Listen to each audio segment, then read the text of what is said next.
Good afternoon, boys and girls. Today in class, I assigned you to read Chapter 11 of The Lion, the Witch, and the Wardrobe by C.S. Lewis. The chapter title is Aslan is Near. After we finish this, you will go onto my website and complete the form that is on online assignments based on what we've read together in Chapter 11. Please follow along as I read to you. Aslan is near. Edmund, meanwhile, had been having a most disappointing time. When the dwarf had gone to get the sledge ready, he expected that the witch would start being nice to him, as she had been at their last meeting. But she said nothing at all. And when at last Edmund plucked up his courage to say, "Please, your majesty, could I have some Turkish delight? You said," she answered, "Silence, fool!" Then she appeared to change her mind and said, as if to herself, "And yet it will not do to have the brat fainting on the way," and once more clapped her hands. Another dwarf appeared. "Bring the human creature food and drink," she said. The dwarf went away, and presently returned, bringing an iron bowl with some water in it, and an iron plate with a hunk of dry bread on it. He grinned in a repulsive manner as he set them down on the floor beside Edmund, and said, "Turkish delight for the little prince, ha ha ha!" "Take it away," said Edmund sulkily. "I don't want dry bread." But the witch suddenly turned on him with such a terrible expression on her face that he apologized and began to nibble at the bread, though it was so stale he could hardly get it down. "You may be glad enough of it before you taste bread again," said the witch. While he was still chewing away, the first dwarf came back and announced that the sledge was ready. The white witch rose and went out, ordering Edmund to go with her. The snow was again falling as they came into the courtyard, but she took no notice of that, and made Edmund sit beside her on the sledge. But before they drove off, she called Margrim, and he came bounding like an enormous dog to the side of the sledge. "Take with you the swiftest of your wolves, and go at once to the house of the beavers," said the witch, "and kill whatever you find there. If they are already gone, then make all speed to the stone table, but do not be seen. Wait for me there in hiding. I meanwhile must go many miles to the west before I find a place where I can drive across the river. You may overtake these humans before they reach the stone table. You will know what to do if you find them." "I hear and obey, O Queen," growled the wolf, and immediately he shot away into the snow and darkness as quickly as a horse can gallop. In a few minutes he had called another wolf, and was with him down on the dam and sniffing at the beavers' house. But of course they found it empty. It would have been a dreadful thing for the beavers and the children if the night had remained fine, for the wolves would then have been able to follow their trail, and 10 to 1 would have overtaken them before they had got to the cave. But now that the snow had begun again, the scent was cold, and even the footprints were covered up. Meanwhile the dwarf whipped up the reindeer, and the witch and Edmund drove out under the archway, and on and away into the darkness and the cold. This was a terrible journey for Edmund, who had no coat. Before they had been going quarter of an hour, all the front of him was covered with snow. He soon stopped trying to shake it off, because as quickly as he did that, a new lot gathered, and he was so tired. Soon he was wet to the skin, and oh, how miserable he was. It didn't look now as if the witch intended to make him a king. All the things he said to make himself believe that she was good and kind, and that her side was really the right side, sounded to him silly now. He would have given anything to meet the others at this moment, even Peter. The only way to confront himself now was to try to believe that the whole thing was a dream, and that he might wake up at any moment. And as they went on, hour after hour, it did come to seem like a dream. This lasted longer than I could describe, even if I wrote pages and pages about it. But I will skip on to the time when the snow had stopped and the morning had come, and they were racing along in the daylight. And still they went on and on, with no sound but the everlasting swish of the snow and the creaking of the reindeer's harness. And then at last the witch said, "What have we here? Stop!" And they did. How Edmund hoped she was going to say something about breakfast, but she had stopped for quite a different reason. A little way off, at the foot of a tree, sat a merry party, a squirrel and his wife with their children, and two satyrs, and a dwarf, and an old dog fox, all on stools round a table. Edmund couldn't quite see what they were eating, but it smelled lovely, and there seemed to be decorations of holly, and he wasn't at all sure that he didn't see something like a plum pudding.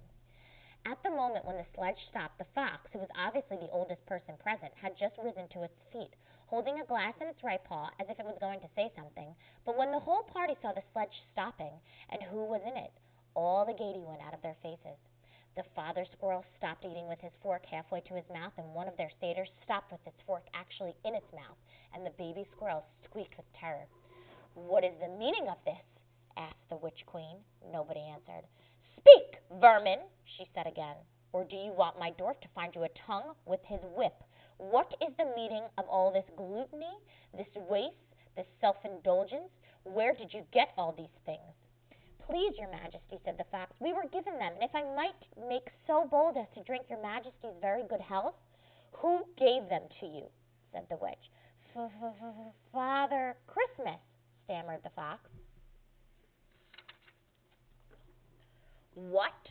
roared the witch, springing from the sledge and taking a few strides nearer to the terrified animals. "He has not been here! He cannot have been here! How dare you? But no! Say you have been lying, and you shall even now be forgiven." At that moment one of the young squirrels lost its head completely. "He has! He has! He has!" it squeaked, beating its little spoon on the table. Edmund saw the witch bite her lip so that a drop of blood appeared on her white cheek. Then she raised her wand. "Oh, don't, please don't!" shouted Edmund. But even while he was shouting she had waved her wand, and instantly where the merry party had been there were only statues of creatures, one with its stone fork fixed forever halfway to its stone mouth, seated round a stone table on which there were stone plates and a stone plum pudding. "As for you," said the witch, giving Edmund a stunning blow on the face as she remounted the sledge, "let that teach you to ask favor for spies and traitors. Drive on!" And Edmund, for the first time in this story, felt sorry for someone besides himself. It seemed so pitiful to think of those little stone figures sitting there all the silent days and all the dark nights year after year, till the moths grew on them, and at last even their faces crumbled away. Now they were steadily racing on again, and soon Edmund noticed that the snow which splashed against them as they rushed through it was much wetter than it had been all last night. At the same time he noticed that he was feeling much less cold. It was also becoming foggy. In fact, every minute it grew foggier and warmer, and the sledge was not running nearly as well as it had been running up till now. At first he thought this was because the reindeer were tired, but soon he saw that couldn't be the real reason. The sledge jerked and skidded and kept on jolting as if it had struck against stones. And however the dwarf whipped the poor reindeer, the sledge went slower and slower. There also seemed to be a curious noise all round them, but the noise of their driving and jolting and the dwarf's shouting at the reindeer prevented Edmund from hearing what it was, until suddenly the sledge stuck so fast that it wouldn't go on at all. When that happened, there was a moment's silence, and in that silence Edmund could at last listen to the other noise properly, a strange, sweet, rustling, chattering noise, and yet not so strange, for he'd heard it before, if only he could remember where. Then, all at once, he did remember. It was the noise of running water. All round them, though out of sight, there were streams, chattering, murmuring, bubbling, splashing, and even in the distance, roaring. And his heart gave a great leap, though he hardly knew why, when he realized that the frost was over, and much nearer there was a drip, drip, drip from the branches of all the trees.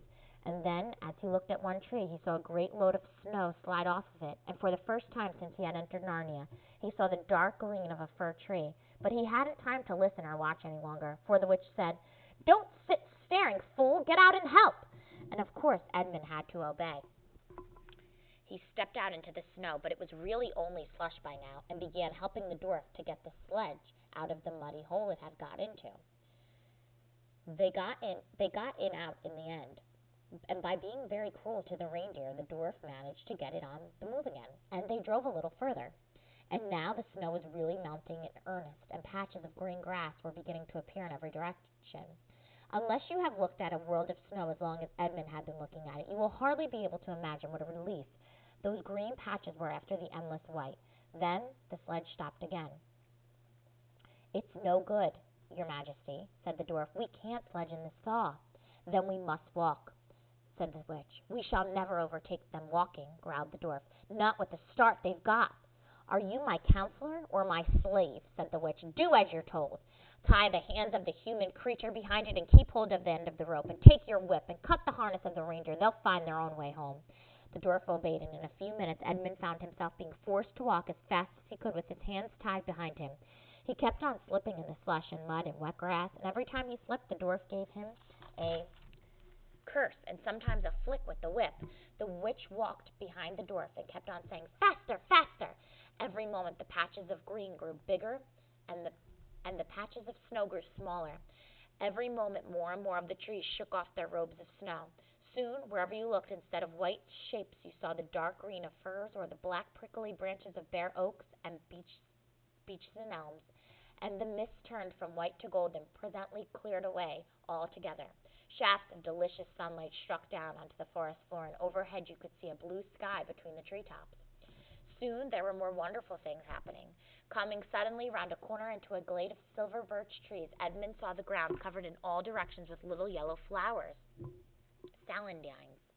The noise of water grew louder. Presently they actually crossed a stream.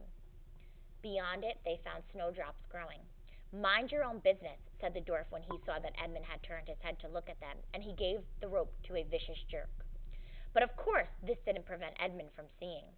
Only 5 minutes later he noticed a dozen growing round the foot of an old tree. Gold and purple and white, they came to a sound even more delicious than the sound of the water. Close behind the path they were following a bird suddenly chirped from the branch of a tree. It was answered by the chuckle of another bird a little further off. And then, as if it had been a signal, there were chattering and chirping in every direction. And then a moment of full song, and within 5 minutes the whole wood was ringing with birds' music.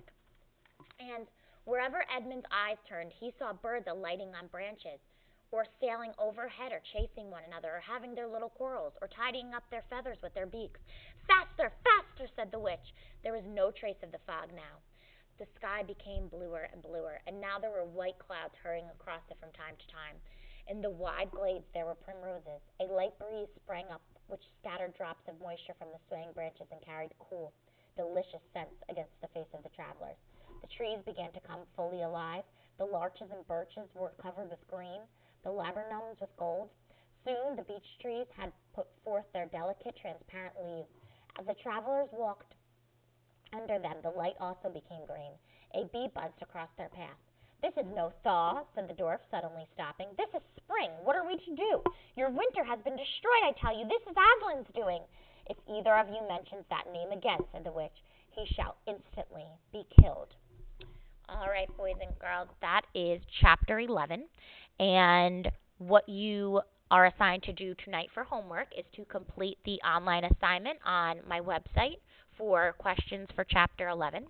Okay? We will discuss chapter 11 also when you come into school tomorrow.